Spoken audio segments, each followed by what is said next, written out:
Jeffrey Epstein was the embodiment of a question that no one wants to ask out loud. How far can rubbing shoulders with billionaires really get you?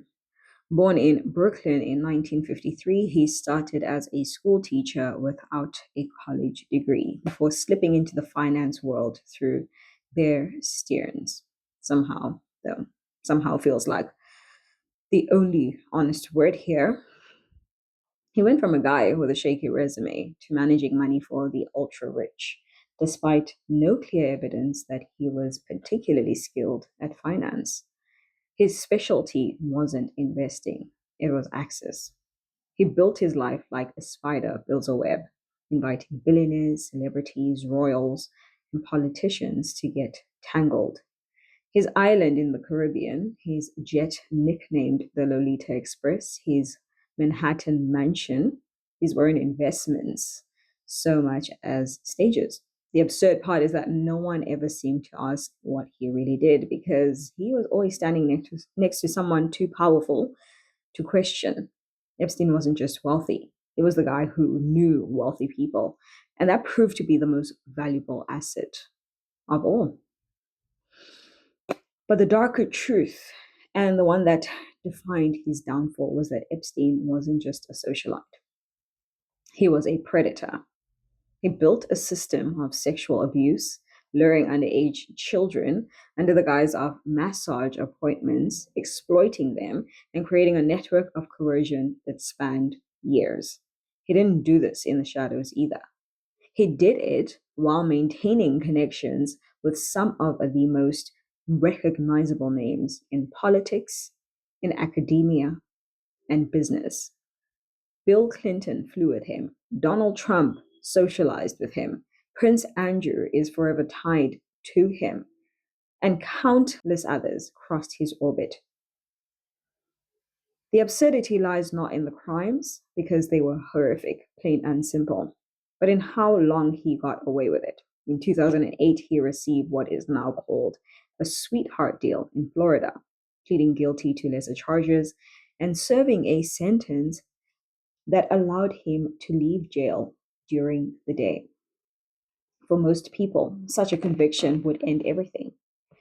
But for Epstein, it became a footnote, a pause before he re-emerged into the same circles.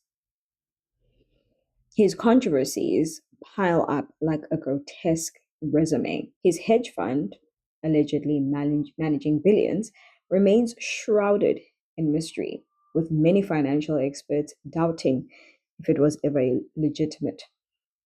His properties were outlandish: a private island in the Virgin Islands, a ranch in New Mexico, a townhouse in Manhattan, reportedly gifted to him under unusual circumstances. His social calendar was equally absurd. Scientists, professors, Nobel laureates, and tech billionaires dined at his table while ignoring the whispers of his crimes. He cultivated an image of a man funding scientific research, but those research dinners were as much about power broking as they were about discovery. The fact that so many brilliant people entertained him even after his 2008 conviction reveals something about the gravitational pull of money. Epstein was less a financier and more a parasite, feeding off the hunger of others to be near influence, near mystery, near the promise of wealth. The absurdity of it all is that it worked until it didn't.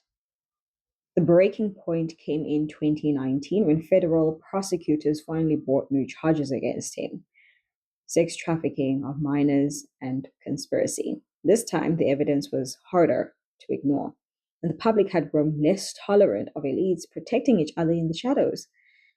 His arrest reignited outrage over the 2008 plea deal and exposed just how far his connections had shielded him. But then came the most absurd chapter of them all. Epstein's death in a New York jail cell ruled a suicide, though surrounded by so many suspicious circumstances that the phrase "Epstein didn't kill himself" became a cultural punchline. Cameras reportedly malfunctioned, Guards fell asleep, and suddenly the man who knew too much about too many people was gone. Whether you believe the official story or not, the timing was almost too convenient.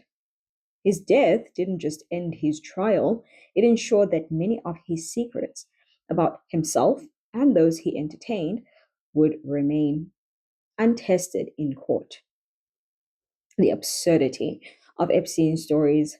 How many people wanted proximity to him, even when the warning signs were glaring?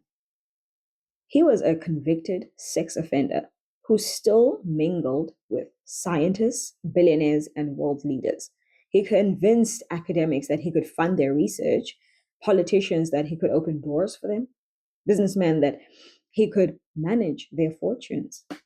His true product was never finance or philanthropy, it was exclusivity, the ability to say that you were part of a club only he could host. And this is where this lesson almost stings.